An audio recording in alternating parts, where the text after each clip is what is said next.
આગળ વાત વડોદરાની વડોદરામાં ઓનલાઈન હાજરી એપ્લિકેશનને લઈને સફાઈ કર્મીઓનો વિરોધ. ઓનલાઈન હાજરી એપ્લિકેશનનો વોર્ડ નંબર 6ના સફાઈ કર્મીઓએ વિરોધ કર્યો. ઓનલાઈન એપ્લિકેશનથી પારાવાર મુશ્કેલી પડતી હોવાનો સફાઈ કર્મીઓએ દાવો કર્યો. દિવસમાં 4 વખત હાજરી માટે હાજરી પોઈન્ટ પર આવવું પડે છે. અગાઉ સવારે એક જ વાર હાજરી ભરાવવા આવવું પડતું હતું.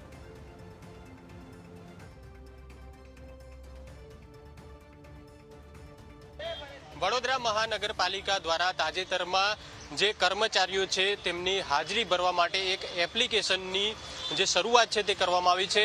સીધા દ્રશ્યો બતાવીશું. કિશનવાડી 4 રસ્તા ખાતેના દ્રશ્યો છે કે જ્યાં જે સફાઈ કર્મચારીઓ છે તેમને પણ આ જ પ્રકારે જે એપ્લિકેશન છે એપ્લિકેશનની અંદર હાજરી ભરવાની જે છે વાત કરવામાં આવી છે, પરંતુ આપ જોઈ શકો છો કે તેમને હાજરી ભરવામાં તકલીફ પડી રહી છે. તેથી અહીં જે અન્ય કર્મી છે તે તેમના ફોટોગ્રાફ્સ લઈ રહ્યા છે અને ફોટો થકી હાજરી ભરવાની જે વાત છે તે કરવામાં આવી રહી છે. આપણે એક સફાઈ કર્મી છે તેની સાથે વાત કરીશું.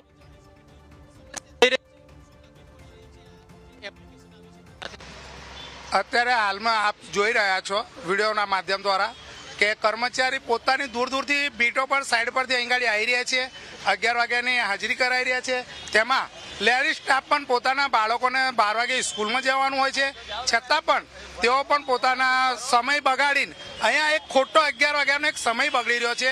કર્મચારી માટે કાયદેસર 10 વાગ્યા સુધી પોતાની બીટ પર કામ કરી રહેલા હોય છે. ત્યાર પછી દૂર દૂરથી એ લોકોને ઘરે જવાનું હોય છે. આવા કારણોના લીધે જ આ તકલીફ આવી રહી છે.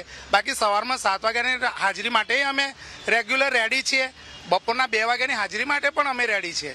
જે એપ્લિકેશન શરૂ કરવામાં આવી છે, શું આપ માનો છો દરેકની પાસે એન્ડ્રોઈડ ફોન હોય જેનાથી એ એપ્લિકેશન ડાઉનલોડ કરી શકે, હાજરી ભરી શકે? આપનું શું માનવું છે? ના હોય સાહેબ, બધા કને એન્ડ્રોઈડ મોબાઈલ તો ના જ હોય. જેની પાસે એન્ડ્રોઈડ ફોન નથી તેમના માટે શું ઓપ્શન આપવામાં આવે છે? હા, તો એ સાહેબને વિચારવું જોઈએ કે ભાઈ આ સાહેબને આપણે આ કઈ રીતના ફોન નથી જ એમની પાસે, તો એમના માટે કઈ રીતના ફોન વાત કરી શકશે? કેટલી વાર હાજરી ભરાવવા માટે આપણે અહીંયા આવવું પડે છે, ફોટા ક્લિક કરાવવા માટે આવવું પડે છે? 4 ટાઈમ આવીએ છીએ સર. કેટલી સમસ્યા તો ઘણી બધી છે, પણ હવે જો અમારી પાસે તો એન્ડ્રોઈડ ફોન એવું નથી કે બધા પાસે હોય જ, અમુક પણ અડધા પાસે નથી. હવે એપ્લિકેશન આપી છે તમે બરાબર છે, પણ અડધા કર્મચારી પાસે એન્ડ્રોઈડ ફોન હોય નહીં. હવે એને શું કરવાનું? અમારે તો 2 ટાઈમની જે બરાબર હતી એ બરાબર છે. સવારે 7 વાગ્યા અને બપોરે 2 વાગ્યા બધા હાજર જ હોય છે અને કર્મચારી કામ કરે છે જ. તમે પહેલાં કરતાં અત્યારે જુઓ 50% વડોદરા શહેર સાફ થઈ ગયું છે. જોઈ શકાય છે જે પ્રકારે સફાઈ કર્મીઓ છે તેમનામાં ક્યાંક એક રોષ પણ જોવા મળી રહ્યો છે.